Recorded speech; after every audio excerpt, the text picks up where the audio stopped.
You cannot be serious, as we get major reports coming from multiple Canucks insiders revealing the significance of Filip Chytil's injury, including Rick Tocchet speaking to the media on the matter. We have a lot to break down in this episode, so we're going to hop straight into the first topic today, which is we do see a lot of the media speaking out on Filip Chytil and his concussion. The first one started from Harman, where he did say Tocchet said that Chytil has been good days and bad days with his concussion. He said the odds are likely stacked against him returning to the Canucks lineup this season. Now, first off, I just want to start off by saying in this video, I hope the best for Filip Chytil, and all I want is for him to get better. A 25-year-old with multiple concussions, this is quite significant and concerning, but with Rick Tocchet saying he has good and bad days, it does look optimistic for Chytil moving forward. We can continue into Noah Strang going in to speak on, once again, another Rick Tocchet quote, saying, when asked if the concerns for Chytil's career, Tocchet didn't give a definite answer. I don't know, because I talked to him today and he said it was different than his last concussion. The bad days aren't as bad, so that's a positive. This is awesome news to see coming out on Rick Tocchet on the Chytil injury. We know Chytil went down from a dirty hit in the Chicago Blackhawks game. No call was called, and I still think that is absolutely ridiculous. But it does continue on with Cam Robinson of the elite prospects saying shut him down. Already had a concussion as a pro at 25 years old. That's 5 concussions. He needs to start considering his quality of life after the game. Once again, Cam Robinson, awesome work what he does with elite prospects. He covers everything to do with NHL prospects, if you couldn't tell, but he does go into say, listen, 5 concussions over the span is quite concerning. I mean, listen, looking at Filip Chytil, starting his career with the New York Rangers, you can see a very big trend of missing games. With the Rangers playing 9 games before going down to the Wolfpacks, he continues on to get full-time with the Rangers in 2018-19, but after this 60 games, 42 games, 67, 74, we see in 2023-2024, he had a concussion playing 10 games, 41 games with the Rangers, 15 with the Canucks this season, before going down with yet again another concussion.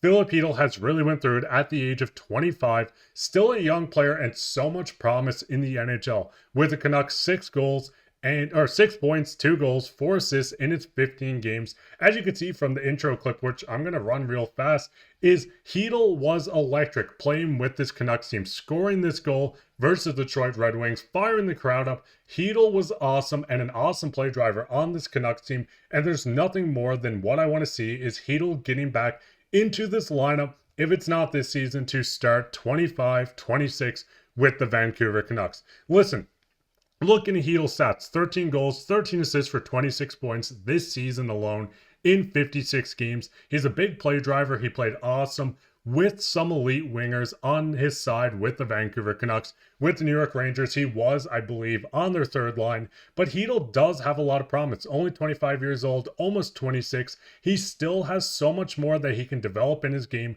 and truly turn into a number 2C. But the biggest issue is getting healthy again and getting past this concussion. As I said, from the reports, Rick Tocchet does say good days and bad days, which is a positive sign going into the fact that he did say it is different, as the bad days aren't as bad.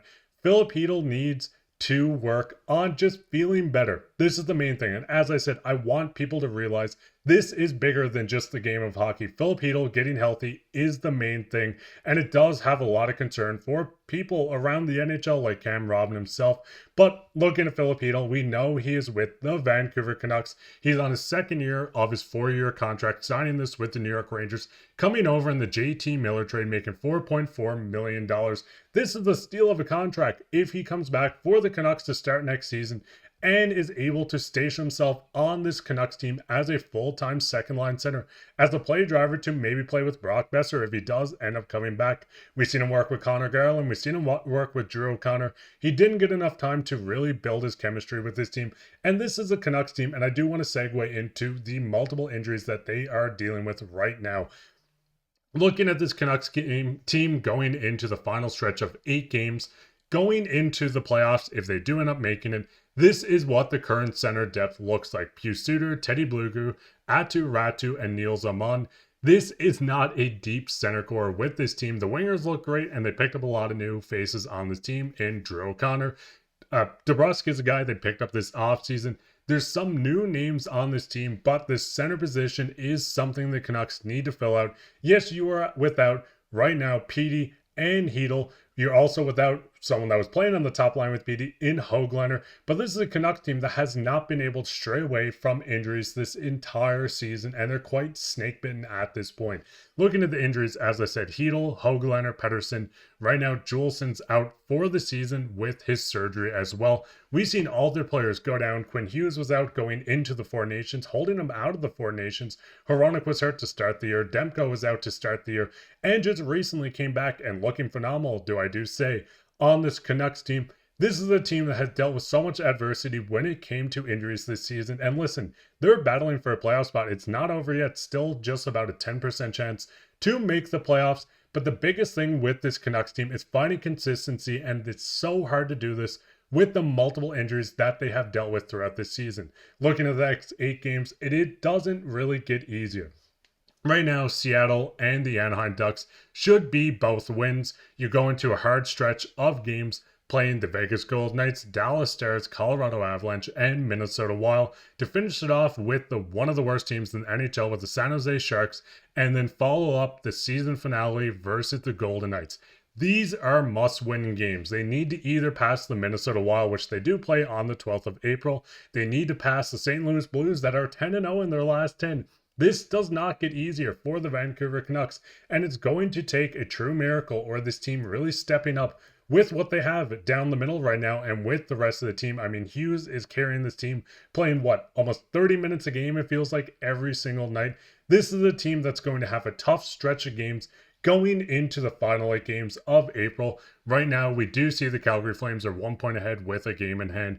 The Minnesota Wild are currently the second wild card spot on this team. They are 7 points behind the Minnesota Wild and 8 points behind the St. Louis Blues, as you can see, a 10-game win streak, which is just ridiculous. But this is a team that's really going to have to battle through to beat these teams, maybe go on a big 8-0 win streak. Could end up winning it. The Minnesota Wild are going to have to slide a kind of bit. The Edmonton Oilers could go on a big slide. Maybe the Canucks steal this as well. But right now, we do need to see key players. Quinn Hughes has stepped up all season long. Brock Boeser has been hot as of late. Petey should or might join this team back on their homestand right now. DeBrusk needs to get out of his scoring drought. Connor Garland needs to really step up on this team. And even people like Dakota Joshua that seemed like a savior of this team last season, everyone needs to step up. This is a full team effort for them to get back in it.